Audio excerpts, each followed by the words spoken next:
Bonjour à tous. Donc, je m'appelle Brice et je suis au départ pas du tout issu du milieu de l'histoire ou du patrimoine ou de la muséographie. Je viens du monde sportif. Personne n'est parfait. Et donc, c'est à la fois en tant que sportif et aujourd'hui en tant que chercheur en histoire du sport que je vais vous faire cette présentation.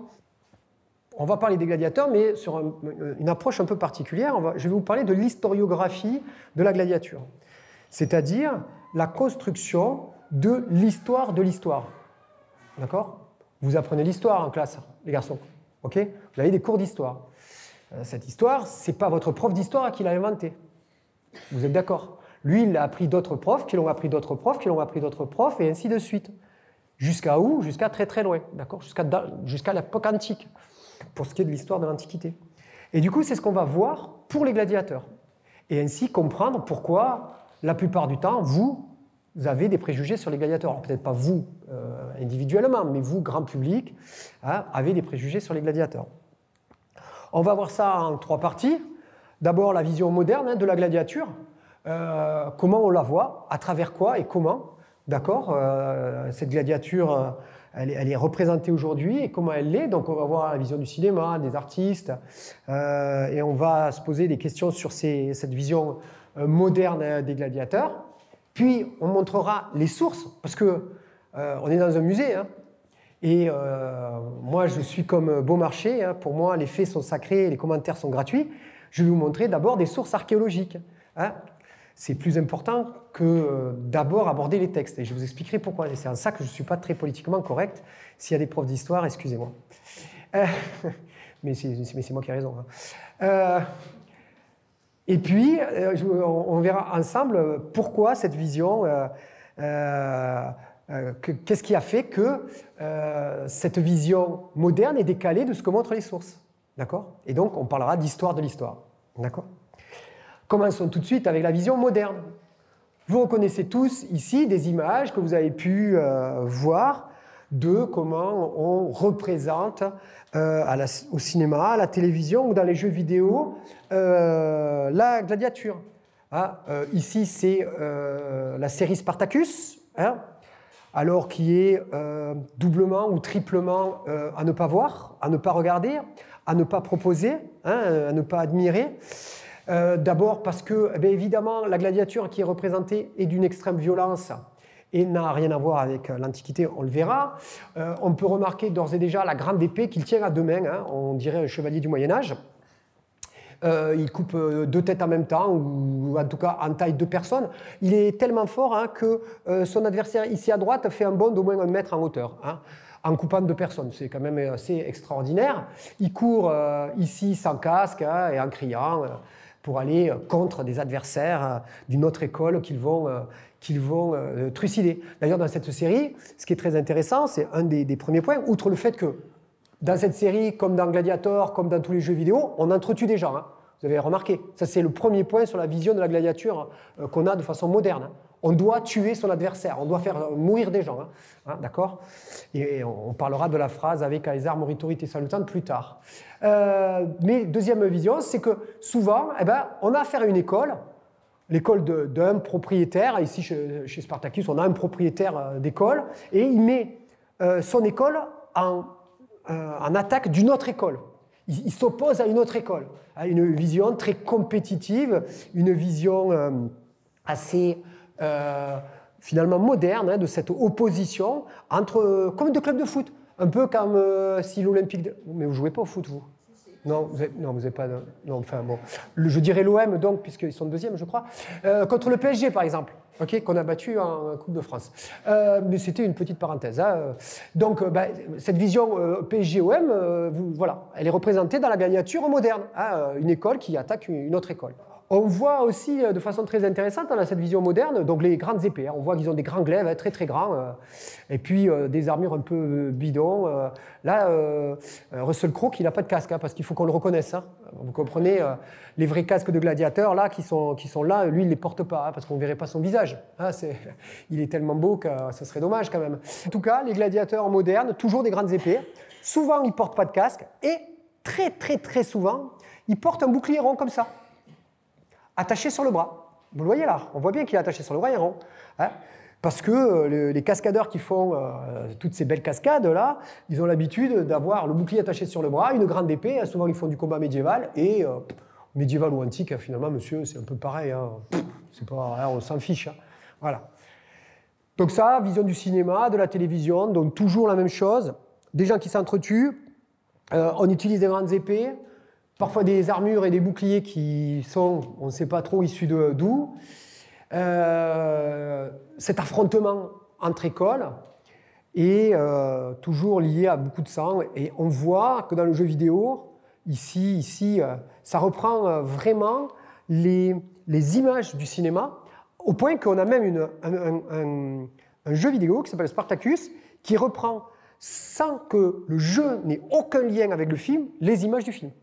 On a une image moderne, là, d'aujourd'hui, qui a cette vision un peu particulière. Et cette vision, elle remonte encore avant, à d'autres artistes qui ne sont pas eux réalisateurs, qui sont peintres. Par exemple, ici, Jean-Léon Gérôme. Jean-Léon Gérôme, peintre de la fin du 19e, qu'on appelle pompier, pas parce qu'il a arrêté des feux, les enfants, ok? Je le dis au cas où, mais parce qu'il représente de façon pompeuse dans ses tableaux l'Antiquité, dans ses tableaux et ses sculptures, parce que je vous rappelle qu'il était aussi sculpteur. Et on voit très bien dans son tableau un gladiateur qui écrase du pied au niveau de la gorge un autre gladiateur au sol, un autre dessous qui est mort, comme s'il avait tué les deux là. Il y a du sang bien partout, donc encore une fois, on entretue des gens, on a des armures un peu...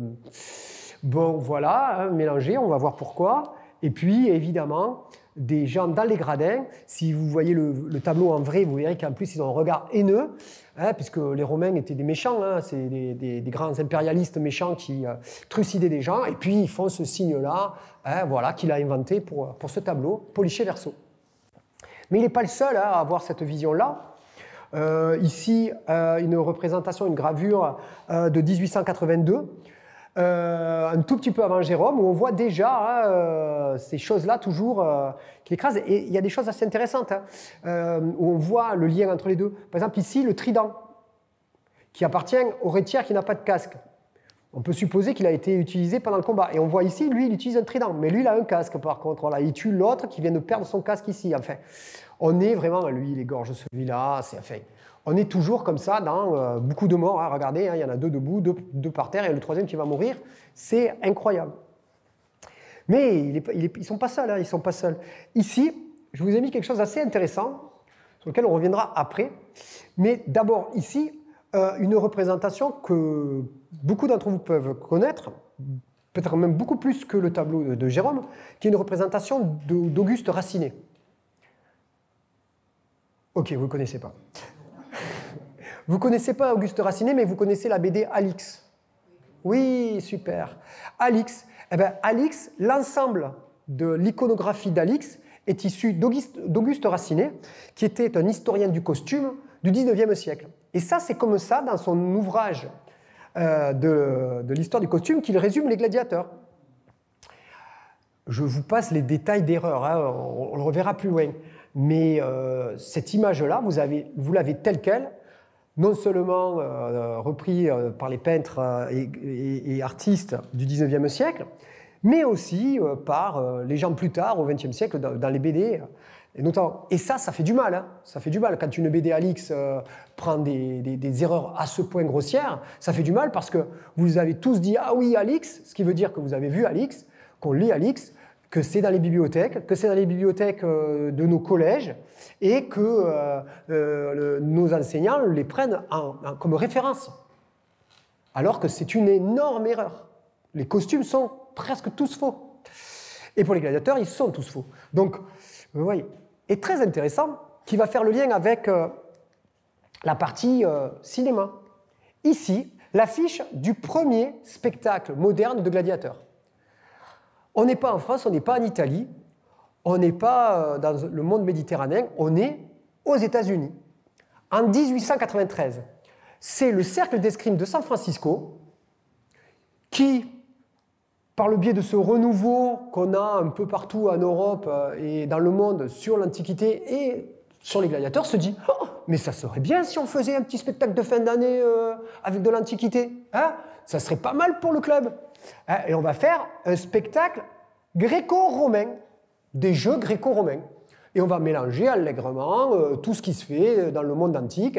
Et si vous regardez ça et ça, on est très très proche. Le bouclier rond, hein, tenu sur le bras, toujours le même. Hein, un casque avec une grande crête. Hein, un mec mort au sol qui lève le bras. Hein, qu'on a hein, le trident qui est par terre ici, il est ici.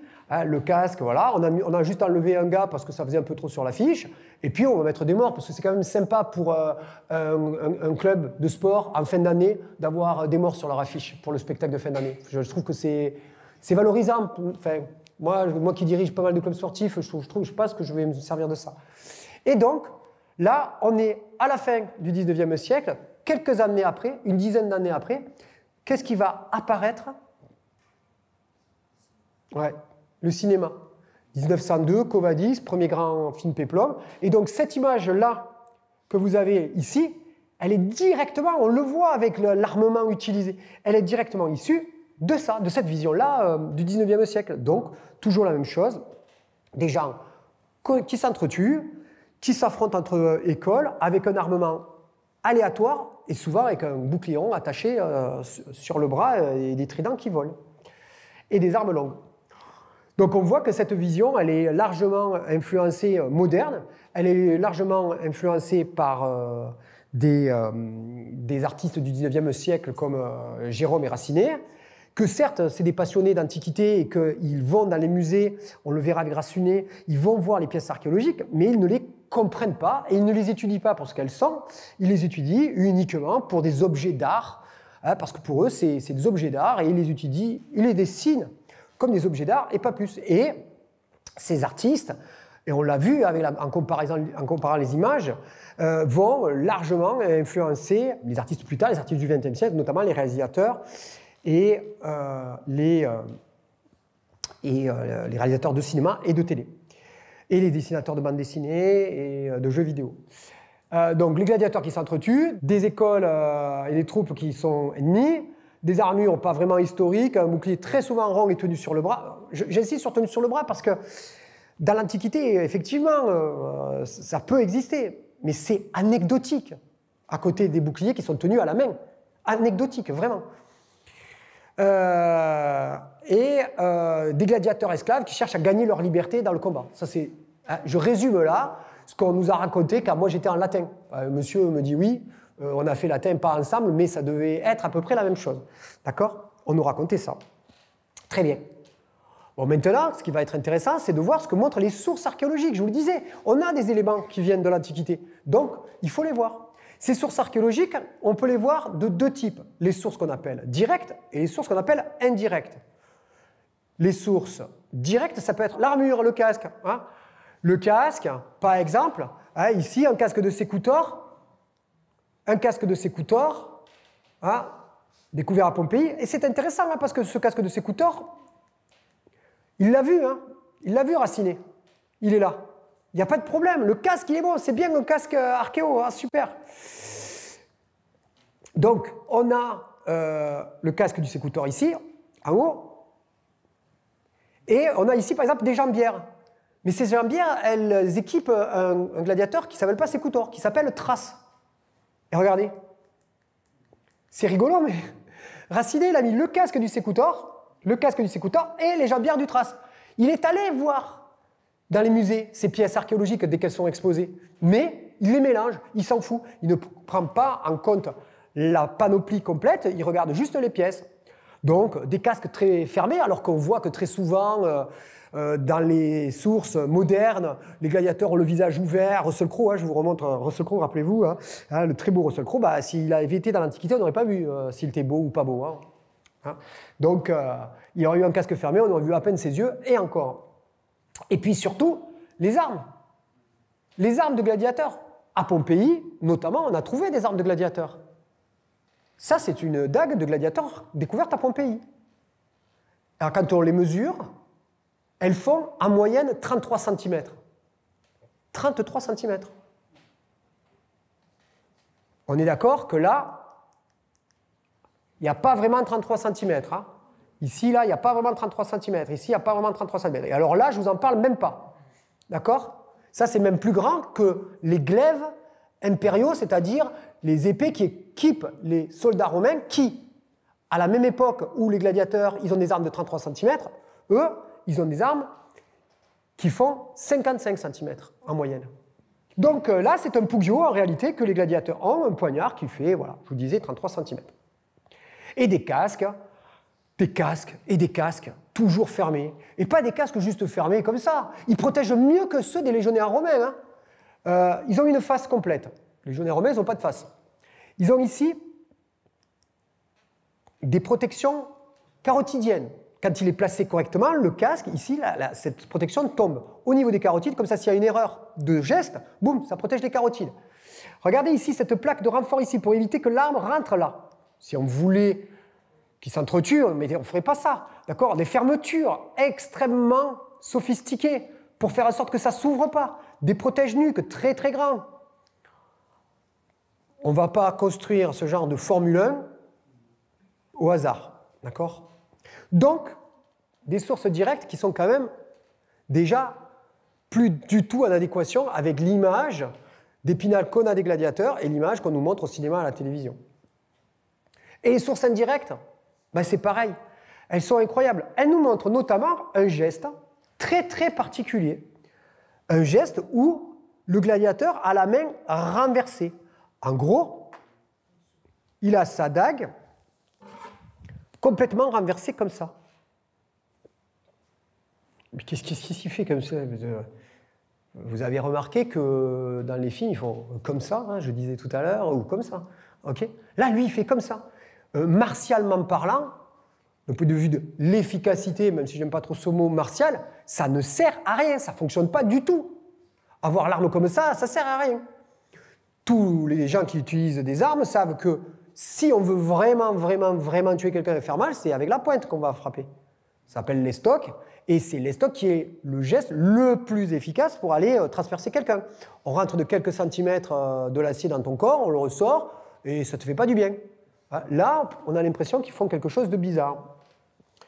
Donc des sources indirectes, c'est-à-dire mosaïques, fresques, lampes à huile, bijoux, jouets d'enfants, manches de couteaux sculptés, qui sont très très intéressants et qui sont pleins d'enseignements. Je vous ai mis ici deux sources du fameux bouclier rond qui existe dans l'Antiquité. C'est le seul bouclier attaché sur le bras, on le voit bien là. Et si c'est le seul qui est attaché sur le bras, c'est parce qu'il a une spécificité. Le gladiateur qui l'utilise, qu'on appelle Hoplomach, il a non seulement le bouclier rond, mais il a aussi une arme d'aste et un poignard. Regardez, ici et ici. Ce qui fait que, comme il a deux mains, deux armes et un bouclier, il est bien obligé d'attacher son bouclier au bras.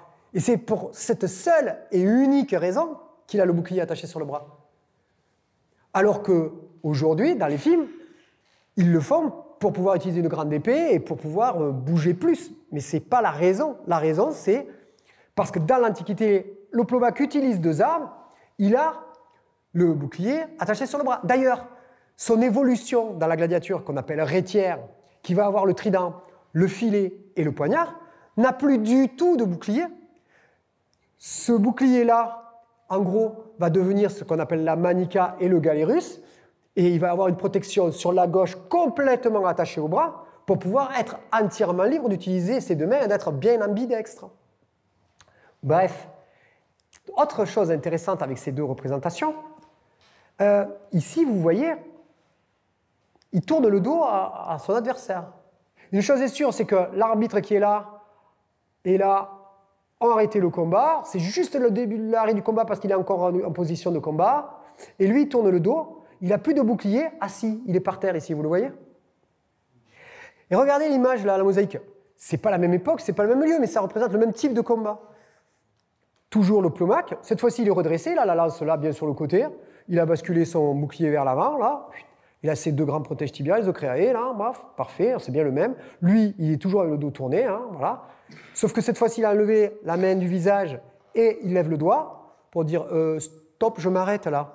Okay, il n'est pas du tout mort, hein, ni l'un ni l'autre, hein, vous avez remarqué. Hein. Okay, et lui, là, l'arbitre, il tend son bâton et il dit hop, bouge pas, toi là, reste où tu es. Okay, et le bouclier par terre aussi, ici. Et qu'est-ce qu'on voit d'intéressant? C'est du sang qui coule de son visage.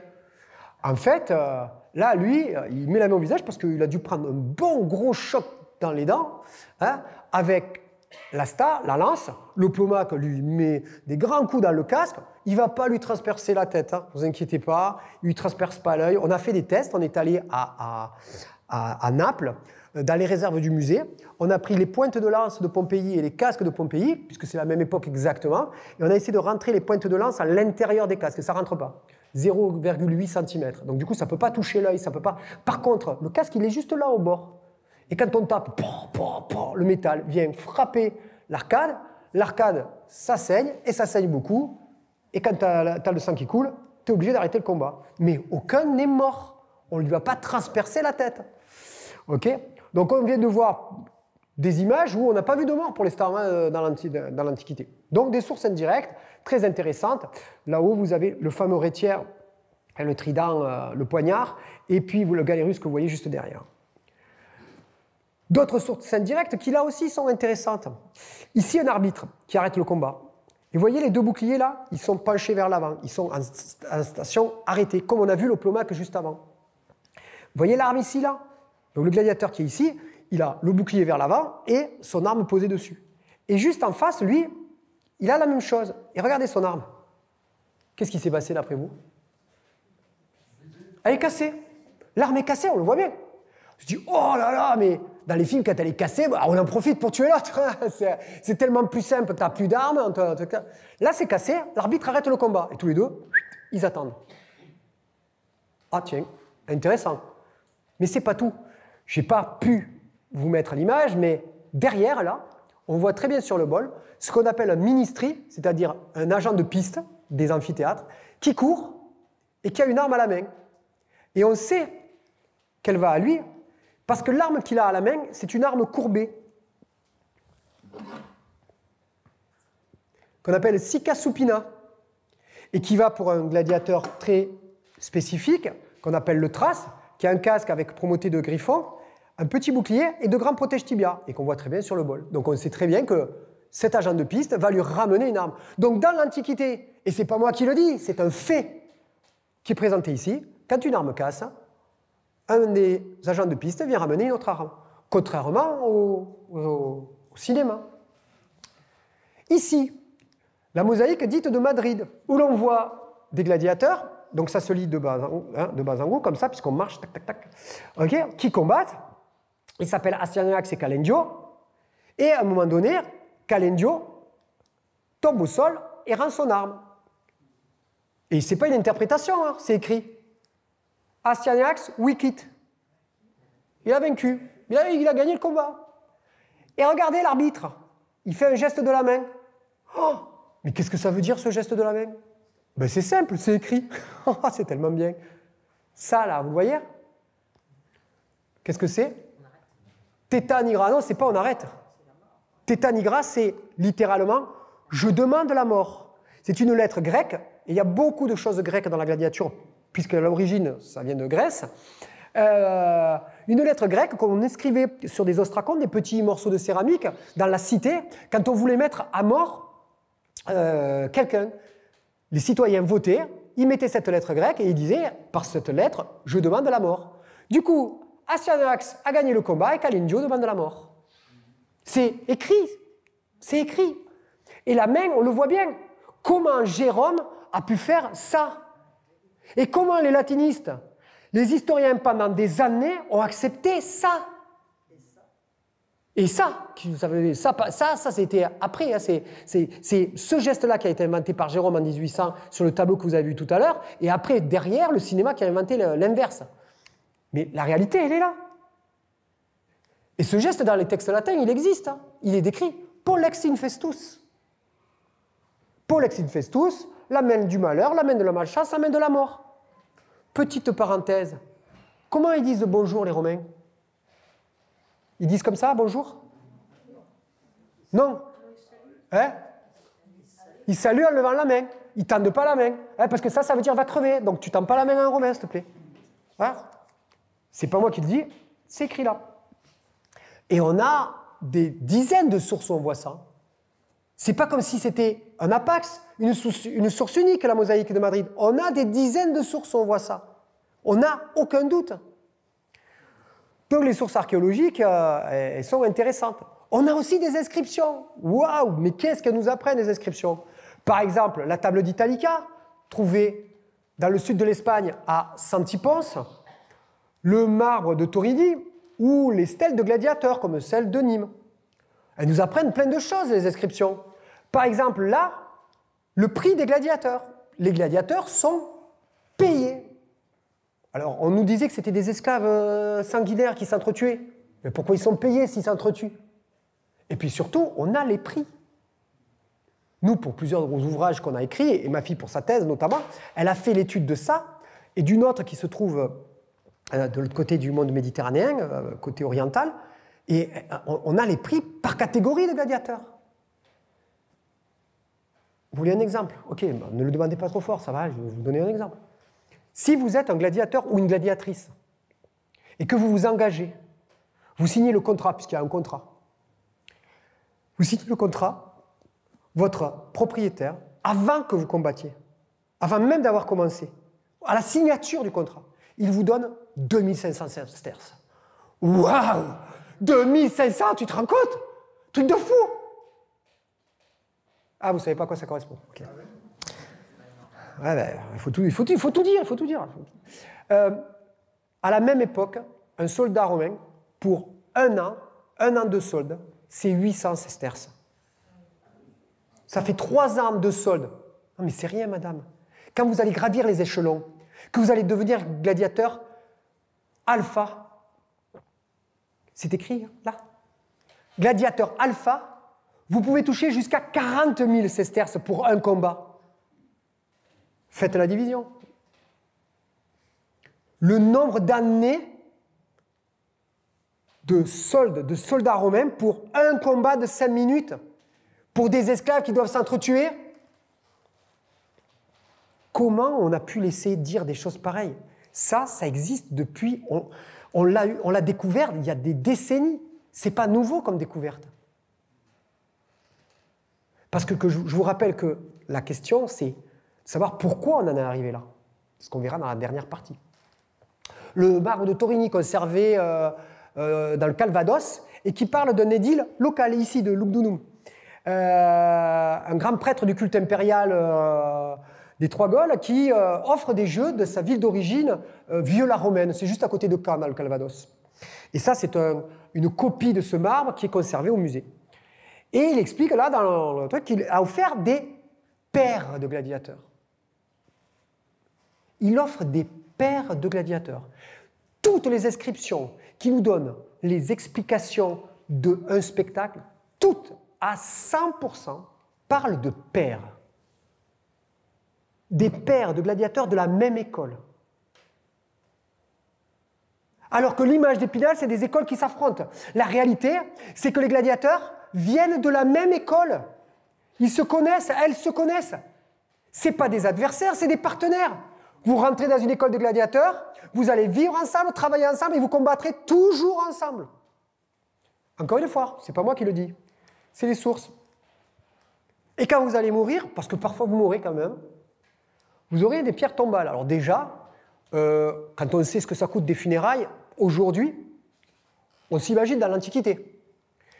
Et les gladiateurs, on ne leur fait pas des funérailles en catimini, comme ça, coincés, comme Spartacus qu'on n'a jamais retrouvé, qui n'a jamais été vraiment gladiateur.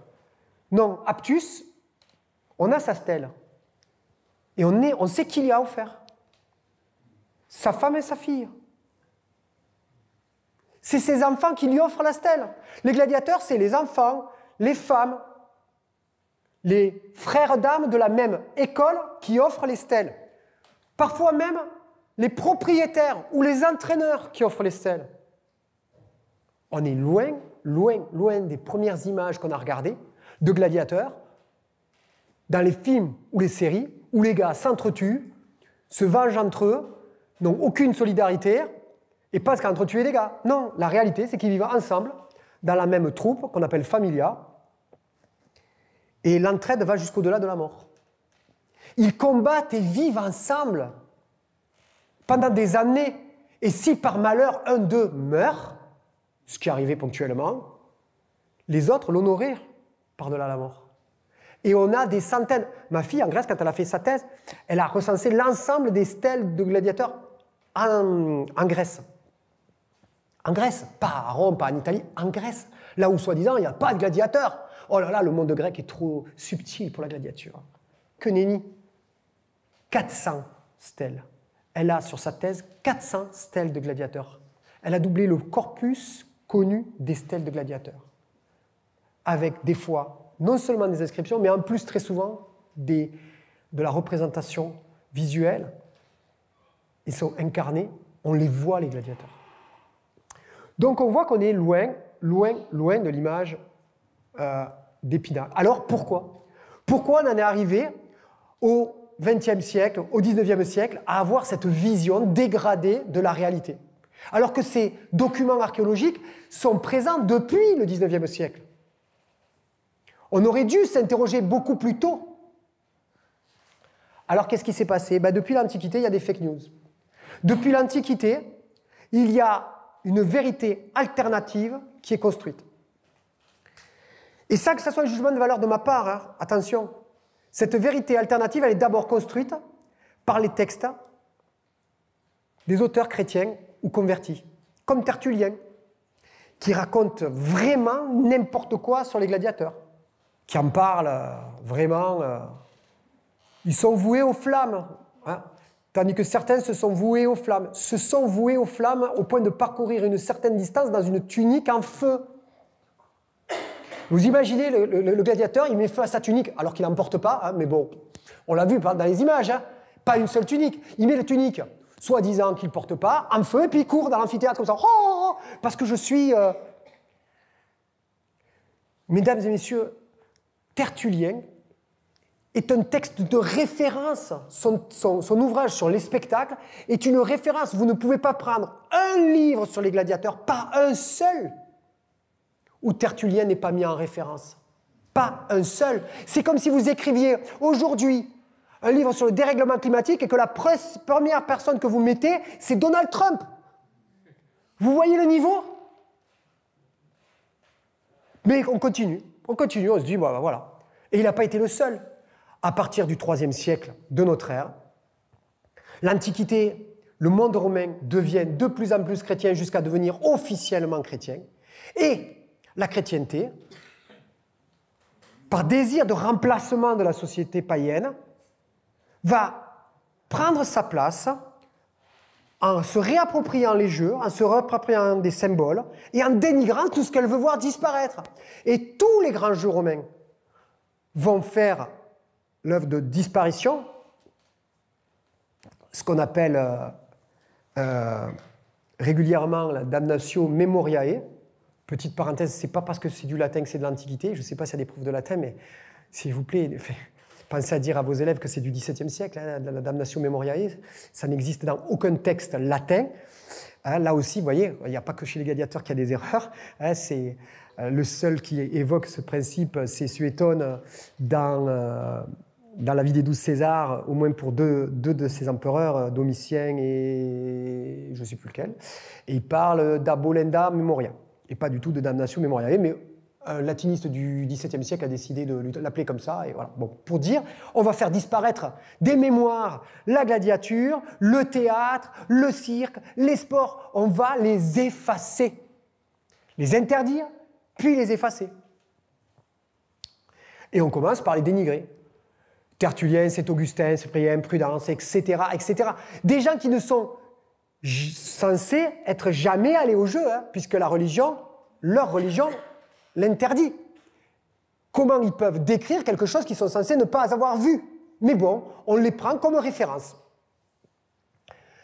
Ces textes vont influencer toute la littérature du 3e, 4e, 5e siècle et au-delà, jusqu'à des textes de droit du début du Moyen-Âge au 7e, 8e siècle, où on interdit encore la gladiature alors qu'on n'en a pas vu depuis des siècles. Et puis, le Moyen-Âge et la Renaissance vont amener d'autres filtres. Ici, je vous ai mis une représentation de l'amphithéâtre d'Arles. Les amphithéâtres, les théâtres, les cirques vont être réemployés, déconstruits et réemployés. Démontés, ils vont littéralement disparaître aux yeux des gens ou être réemployés. Comme ici, l'amphithéâtre d'Arles qu'on va occuper avec des centaines de maisons et ces 3 tours que vous voyez, elles sont encore présentes aujourd'hui.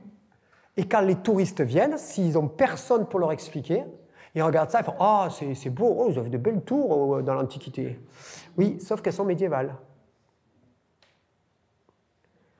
Vous imaginez, vous êtes au 6e siècle, 7e siècle, 8e siècle de notre ère.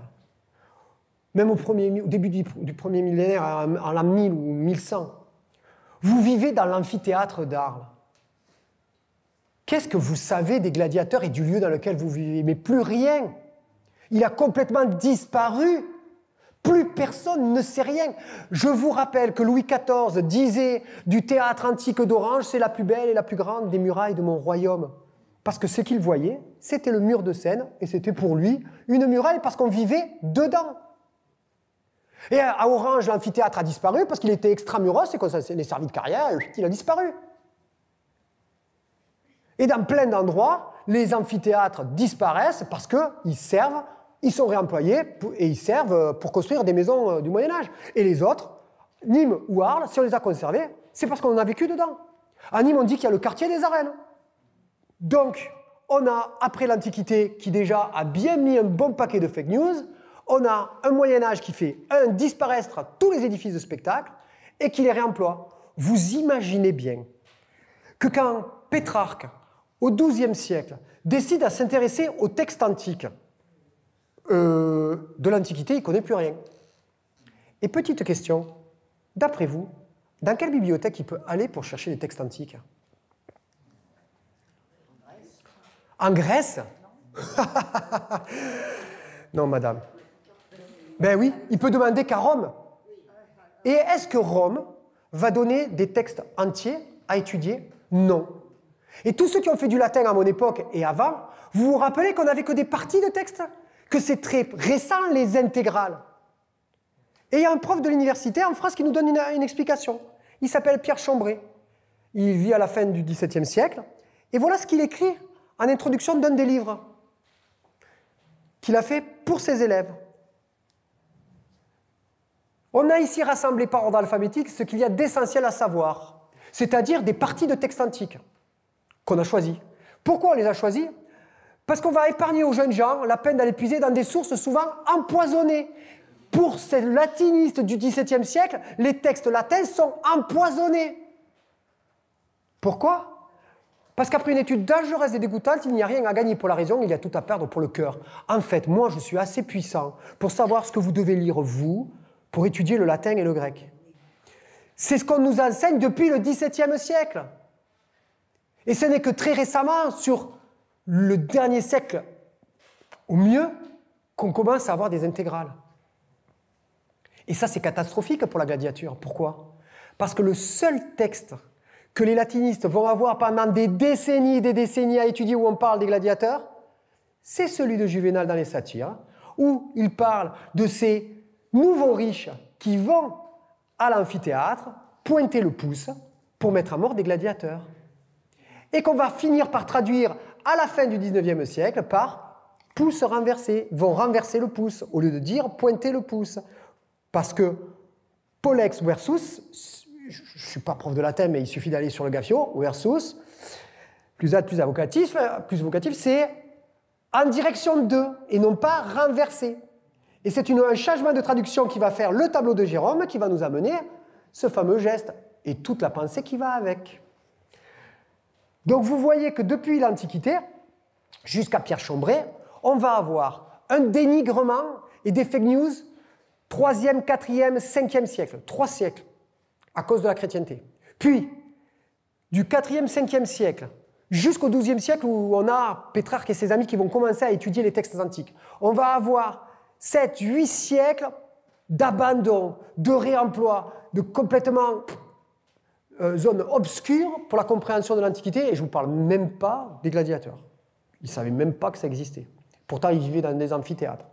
Et puis, quand on va commencer à redistribuer des textes, on va voir que des bribes de textes choisis par l'Église, qu'on va donner à étudier à des auteurs choisis, qui vont en faire ça jusqu'au XIXe siècle et l'apparition de l'archéologie, où on va commencer à remettre en cause ce qu'ils ont écrit. Mais pour remettre en cause l'histoire, c'est-à-dire l'histoire écrite par ces gens-là, il va falloir des décennies. Des décennies d'archéologie pour prouver que les Gaulois ne mangeaient pas du sanglier. Des décennies d'archéologie et d'expérimentation pour montrer que les gladiateurs ne s'entretuaient pas. On l'a vu dans les sources. On l'a vu ce qu'elles nous apportent, ce qu'elles nous donnent comme information. On n'a pas de doute. Donc en fait, et pour conclure, la gladiature est bien loin de cette image d'Épinal qu'on a aujourd'hui. L'expérimentation, c'est-à-dire les tests physiques de ces objets archéologiques pour l'archéologie expérimentale, l'archéologie du geste sur les sources indirectes, nous ont démontré à quoi servaient les gestes particuliers, pourquoi ils font ça, pourquoi ils utilisent des petites armes, quel est l'intérêt de tout ça. Qu'est-ce que ça va amener en termes de construction, et donc notamment de construction de l'amphithéâtre? Pourquoi les Romains inventent l'amphithéâtre? Pour bien voir ces gestes particuliers. On va comprendre très facilement comment quelqu'un comme Racinet va faire des erreurs. Il utilise quand même une épée celtibère, ce qu'on appelle une falcata, pour mettre à son gladiateur. Mais personne ne s'est posé de questions. Enfin, je veux dire, ça, c'est 3e, 4e avant. Ça, c'est 2e après. Premier, 2e, on a ce type de casque. Là, on a 5 siècles d'écart, mais on s'en fiche. Le bouclier ressemble à ceux qui sont sur la colonne Trajane, qui sont des boucliers de soldats romains, mais on s'en fiche. On va accepter ça, et ça va être une référence. On a vraiment toutes les informations pour aujourd'hui comprendre la notion de panoplie, c'est-à-dire l'interaction qu'il y a entre le casque, le bouclier, les protections et les armes, qui sont différentes pour chaque type de gladiateur. On comprend pourquoi le sécouteur a un casque à crête fine et arrondi pour éviter les attaques du rétiaire, pour éviter que le filet n'accroche. Excusez-moi, mais je reviens quand même pour montrer. Rétiaire, casque à grande crête. Rétiaire, casque à grande crête. Ok, chaque fois, les casques à crête fine, on sépare. Et pourtant, on met des tridents partout. Donc on est supposé avoir des rétiaires. On comprend aussi mieux pourquoi ces boucliers, la plupart du temps, sont comme ce scutum romain, avec une prise à manipule, et non pas sur le bras à une arme. On peut l'expliquer grâce à l'expérimentation. On peut comprendre le cintrage des boucliers. Ce n'est pas des boucliers plats, c'est vraiment toujours des boucliers cintrés. Toujours. On explique pourquoi il y a cette particularité de l'armement gladiatorien, romain et gladiatorien. Évidemment, pour ça, il faut comprendre les fondamentaux sportifs. Parce que si vous ne connaissez pas la combatique, si vous n'avez pas de notion sur les fondamentaux sportifs, comment vous pouvez imaginer, comprendre et commenter un combat de gladiateurs? Enfin, je veux dire, chacun son boulot. On sait aujourd'hui que les gladiateurs sont des professionnels. certes serviles, qui ont signé un contrat, serviles parce que ponctuellement, ils vont mourir et qu'on ne peut pas mettre à mort un citoyen ou un homme libre sans procès. Donc pour éviter des procès, on leur fait signer un contrat, ils deviennent serviles. Mais c'est des esclaves libres, des esclaves qui ne sont pas enchaînés, des esclaves qui sont payés des fortunes. Et ils sont esclaves pour un temps donné, on le sait. 3, 4 ou 5 ans, on ne sait pas exactement, mais pour un temps donné, on le sait. Ils sont extrêmement bien payés, on l'a déjà dit. Ils sont payés à l'avance. Ils sont payés avant le combat. Ça veut dire quoi? Pourquoi ils sont payés avant le combat? Au cas où quoi? Mais non, parce que ça aussi, ils le savent à l'avance. Il y a deux types de combats. Sur le marbre de Torini, je vous ai dit qu'il parlait de père, mais j'aurais pu aussi vous dire qu'il explique qu'il y a deux types de combats. Des combats où parfois il y a la mort et des combats où toujours il n'y a pas la mort. Et ces combats où parfois il y a la mort, ils ne sont que 10%. Donc c'est très très rare qu'ils meurent. Donc ils sont payés à l'avance parce qu'ils ont besoin de vivre, de faire vivre leur famille au quotidien. Quand ils sont engagés, ils ont besoin. Dès le départ, quand vous touchez vos 2500 sesterces, vous avez peut-être 1 an, 6 mois, ou 2 ans, ou 3 ans d'entraînement avant de commencer à faire des combats. Vous n'êtes pas efficace tout de suite, vous ne pouvez pas faire du combat tout de suite. Ils ont besoin de vivre, comme tout le monde. Ils sont payés à l'avance. Et ils appartiennent toujours, je le redis, à 100% les inscriptions. 100%. Sont de la même école. Excusez-moi, mais quand on fait s'affronter deux écoles différentes, l'école de l'empereur contre l'école de je ne sais pas quoi, l'école de Nîmes contre l'école de Arles, l'école de Capoue contre l'école de Rome, l'école de Athènes contre l'école d'Alexandrie, tout ça, c'est de la foutaise.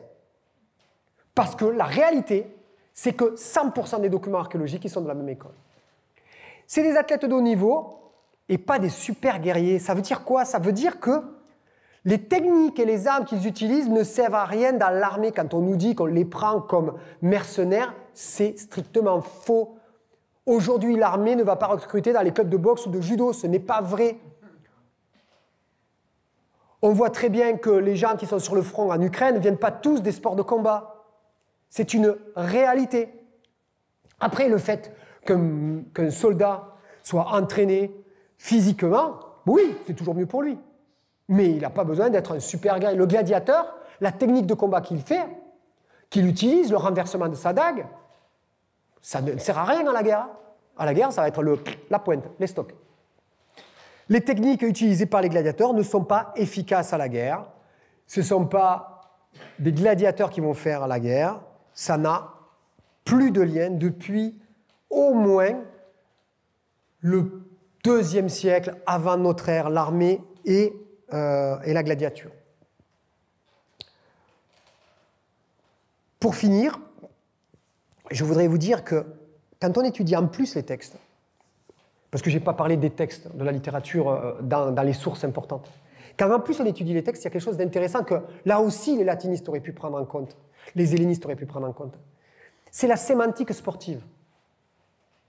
Pourquoi, dans les textes qui parlent de la gladiature, aucun mot lié à compétition n'est utilisé.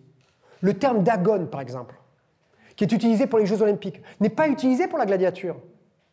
On parle de mounous, de don de soi, de cadeau, pas de compétition. La terminologie compétitive, elle est moderne. La gladiature n'est pas un sport de compétition, monsieur, c'est un sport. Mais, contrairement aux arts martiaux, les deux adversaires ne sont pas adversaires, ils sont partenaires. Et ils doivent certes se blesser, certes se tailler, mais surtout ils n'ont pas le droit de s'entretuer, ne veulent pas s'entretuer, et doivent faire avant tout du spectacle. Et donc, ils vont faire ce que nous on appelle un combat coopératif. C'est-à-dire, je te touche vraiment, mais au moment où je risquerais de te mettre à mort, au moment où je risquerais de te blesser trop grièvement, je me retire. Et c'est pour ça qu'on a ces gestes particuliers. Au lieu de faire des gestes où on va frapper l'autre, on va venir poser l'arme dans le dos et tirer. Poser l'arme dans le dos en passant par-dessous et tirer. C'est complètement à l'opposé du geste martial. Le geste martial part de moi vers mon adversaire, de moi vers mon adversaire, de moi vers mon adversaire. Ce geste-là va de mon adversaire à moi. Et c'est prouvé par les sources. Merci beaucoup.